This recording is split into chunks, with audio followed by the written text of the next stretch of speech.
तो back to day 20 Python series. आज हम देखने वाले एफ स्ट्रिंग के बारे में। एग्जैक्टली एफ स्ट्रिंग क्या होता है और क्यों ही इसको सबसे ज्यादा पाइथन में यूज किया जाता है, इसी की वजह से पाइथन अलग ही फीचर्स में अपना बना हुआ है। यही एक ऐसी चीज है जो पाइथन को पावरफुल बनाती है। ठीक है, इसको कैसे यूज कर सकते हैं, एग्जैक्टली सिंटैक्स क्या होता है, डेफिनेशन क्या होती है, चलो अपनी वीडियो में देखते हैं। So what R F string? F string क्या है? Python offers a powerful features called F string. देखिए, पावरफुल फीचर्स है पाइथन का, जो कि किस में यूज होता है, 3.6 में यूज होता है।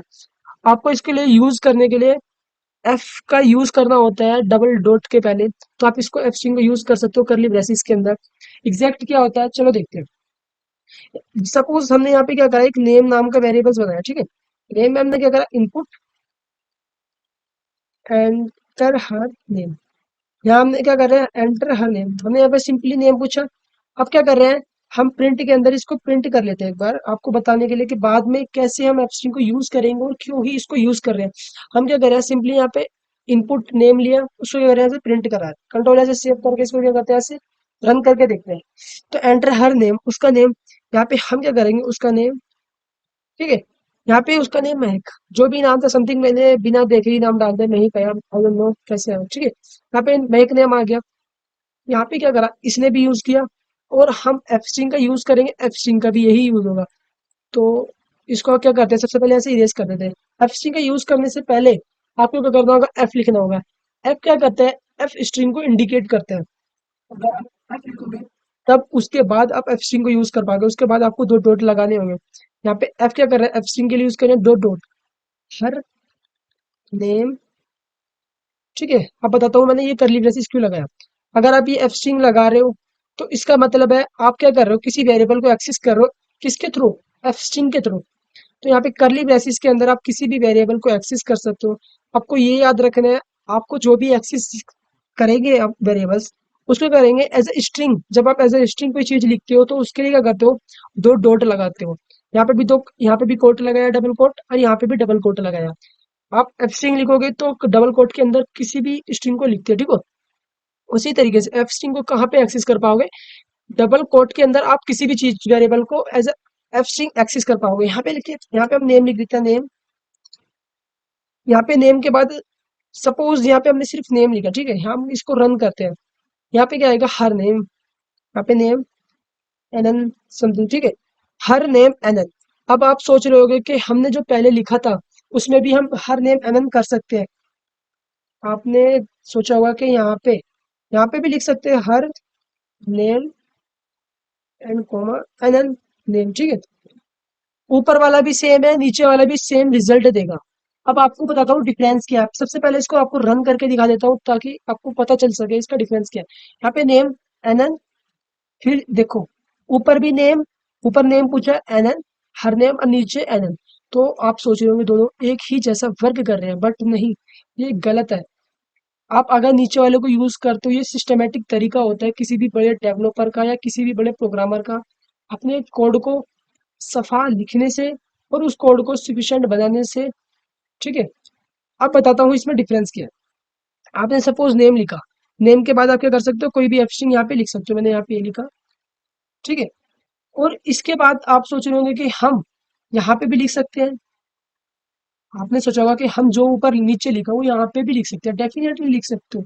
कंट्रोल ऐसे सेव करने के बाद इसको रन करके रिजल्ट दिखाता हूँ। कहाँ से इसको कैंसिल, कॉमन। यहाँ पे देखो, देखते हैं पहले एरर आएगा नहीं आएगा। देखो यहाँ पे क्या करा, एरर आ चुके हैं, समझे। यहाँ पे एरर आ चुका है। अगर हम नीचे यहाँ पे रन करें, नीचे वाले में क्या आएगा, नीचे वाले में एरर नहीं आएगा, ऊपर वाला में एरर आ रहा है। इसको क्या करते हैं, पहले कमेंट कर लेते हैं। ठीक है, पहले आपको नीचे वाला दिखाता हूँ। अगर हम आप ऐसे लिखेंगे, सो इसको ऐसे रन करते हैं, सिंटैक्स, और फिर से ऐसे रन करते हैं, इनवैलिड सिंटैक्स। कहाँ पे, अरे ऊपर वाली लाइन तो खत्म होगी, कौन सिंटैक्स आएगा से। आप क्या करते हैं, सिंपली ऐसे इसको रन करते हैं। रन करने के बाद नेम आया, एनन, नेम डाला। उसने क्या करा, हर नेम एनन, उसने हर नेम एनन दे दिया। आप यहाँ पे थोड़ा अच्छा नहीं दिखाई दिया। एनन के बाद क्या करते हैं, यहाँ पे दो डॉट, कंट्रोल ऐसे सेव करने के बाद रन करते हैं, एनन। उसने क्या करा, हर नेम एनन, फिर उसके बाद एच, ये सिंटैक्स लिख दिया। अब जैसे हमने नीचे लिखा, ऐसे हम ऊपर लिख रहे हैं। बट ऊपर क्या आएगा, एरर आएगा। कंट्रोल ऐसे सेव करते हैं, इसको रन करके देखते हैं। यहाँ पे देखो क्या आएगा, यहाँ पे सिंटैक्स एरर आएगा। यहाँ पे कुछ भी चीज रन नहीं हुई, ताकि हमने क्या करा, ऊपर वाले को कमेंट आउट कर रखा है। इसको सेव करते हैं और इसको रन करते हैं। यहाँ पे देखो क्या है, सिंटैक्स एरर आया। हम नीचे वाले एफ स्ट्रिंग से अगर हम किसी भी आइटम को एक्सेस कर रहे हैं, तो क्या हो रहा है, हम एफ स्ट्रिंग के अंदर उसको एक्सेस कर पा रहे हैं और उसके बाद भी कोई एक्स्ट्रा स्ट्रिंग लिख पा रहे हैं। बट ऊपर वाले में जैसे ही हम ये करने की कोशिश कर रहे हैं, तो ऊपर वाले में क्या आ रहा है, एरर हमें मिल रहा है। तो इसका एक तो अंतर ये हो गया कि हम एफ स्ट्रिंग के अंदर किसी भी वेरिएबल को बीच में एक्सेस कर सकते हैं, कितने भी बड़े कोड के बीच में क्या कर सकते हैं, एक्सेस कर सकते हैं। और दूसरा यूज बता सकता हूँ मैं आपको, यहाँ पे अब क्या करते हैं, एज नाम का वेरिएबल लेते हैं, इंटीजर्स इनपुट एंटर हर एज। ठीक है, यहाँ पे एंटर हर एज, प्रिंट के अंदर फिर से लिखेंगे यहाँ पे एफ स्ट्रिंग। आपको ये याद रखना होगा, डबल कोट से पहले आपको एफ लगाना होता है। अगर आप एफ स्ट्रिंग को यूज करोगे तो डबल कोट से पहले एफ स्ट्रिंग एफ लगाओगे। ठीक है, हर नेम, यहाँ पे हर नेम इज एंड करली ब्रेसिस के अंदर जो भी वेरिएबल को एक्सेस करना चाहते हो उसको करली ब्रेसिस के अंदर, यहाँ पे नेम, करली ब्रेसिस के अंदर आपको करली ब्रेसिस तभी लगाना है जब यहाँ पे आप एफ को यूज कर पाओगे, और डबल कोट के अंदर ही आपको करली ब्रेसिस का यूज करना। ठीक है, her name is and age, यहाँ पे एज।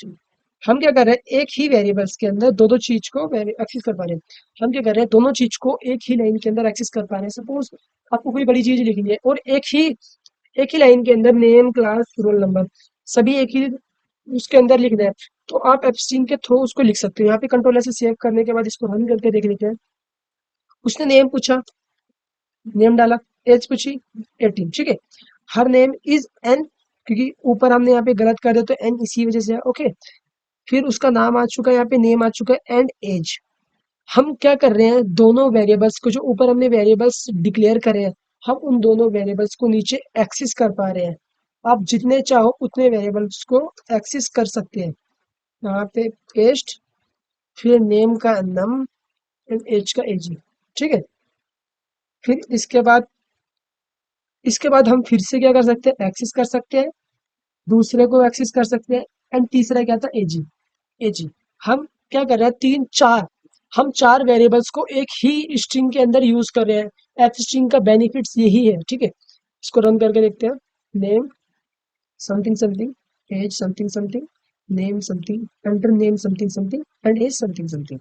ठीक है, यहाँ पे क्या हुआ, her name is something something, age 354 and ये समथिंग समथिंग। तो इसी तरीके से आप एफ स्ट्रिंग का यूज कर सकते हो। अगर आपको ये वीडियो पसंद आई तो प्लीज चैनल को सब्सक्राइब करें एंड बेल आइकन को हिट करना ना भूले। मिलते हैं अपनी नेक्स्ट वीडियो में, तब तक के लिए बाय बाय।